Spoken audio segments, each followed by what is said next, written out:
And we've talked about it. See, there was a great deal of verbal communication, tremendous amount of verbal communication. And as I say, in those early days, it was always at the house on Pacific Palisades, in the alcove with the sort of upholstered alcove, and we'd all sit in there. And it was curious. There was a curious admixture of business and kind of social intercourse going on. So it never seemed, the work never seemed sort of clinical, you know, because it was always part of social interaction somehow.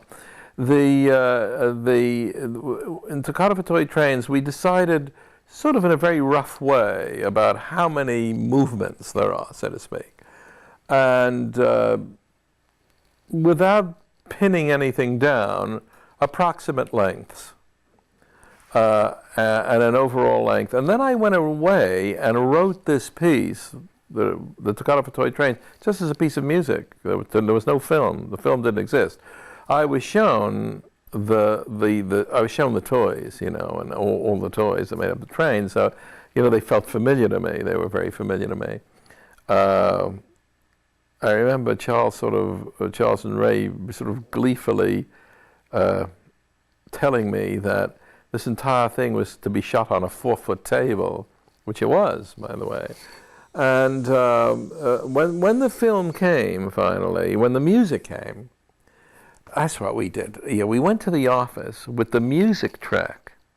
And Charles, we're back to the colored pencils. And Charles said, right on the track, you know, to put different colored pencils, strong beats, weak beats, strong beats, weak beats. By strong beat, you know, where does something happen that attracts our attention, you know, rhythmically?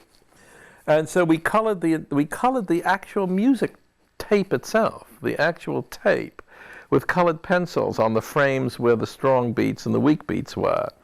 And so that Charles and Ray, when all the people that were working on the film, I think Park Meek was involved in that, when they looked at the film, they could cut the film knowing that an image was going to hit on either a strong or a weak beat.